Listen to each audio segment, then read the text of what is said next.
আচ্ছা, Donald Trump কত বিক্রি করলো? ডোনাল্ড ট্রাম্প 3.5 লাখ টাকা। 3.5 লাখ? হুম। কি কন? চলে আসছি নারায়ণগঞ্জের পাইকপাড়ায়, সেই ফেমাস রাবেয়া এগ্রোতে। দেখতে পাচ্ছেন এখানে বিশাল সাইজের গরু এবং ভেড়া পাওয়া যায়। এখানে কিন্তু আসলে ডোনাল্ড ট্রাম্প ছিল, বাট বিক্রি হয়ে গেছে। ব্যাড লাক, তো আপনাদেরকে দেখাতে পারলাম না, একটু লেট করে ফেলছে অবশ্য। ডোনাল্ড ট্রাম্প আগে বিক্রি হয়েছে, আমাদের কোম্পানি আবার বিক্রি করছে আগে। যার লগে যেটা জবান দিছে ওইটা তো করবোই, হ্যাঁ। কথা বোঝেন নাই? এটা তো আমি তো কিনতাম যদি পারতাম। হ্যাঁ হ্যাঁ, এটাই বিষয়টা যে অনেকে অনেকে 7 লাখ তো দামও কইছে।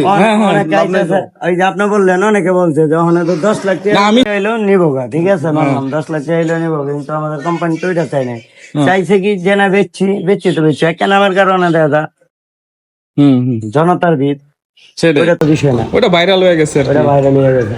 এই, 2 লাখ হইতারে, 3 লাখ হইতারে, 2.5 হইতারে, আচ্ছা, আচ্ছা। এটা তেমন সেজে গুরুত্ব অভাব নেই। এই আচ্ছা। সাইডে মাইকজন ছোট, ওই সাইডে বড় আছে, যেমন এই যে ওইটার লগে এটার লগে তো মিলবো না। হ্যাঁ, দেখেন বিশাল বড় বড় সাইজের গরু। এই গরুগুলো প্রায় 3 থেকে 5 লাখ টাকা প্রাইস।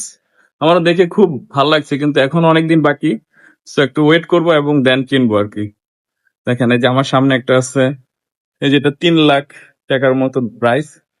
সবচেয়ে বড় গরুটা এখানে 5 লাখ টাকা করে। বিশাল খামার। এই যে সেই রাবেয়া এগ্রো ফার্ম।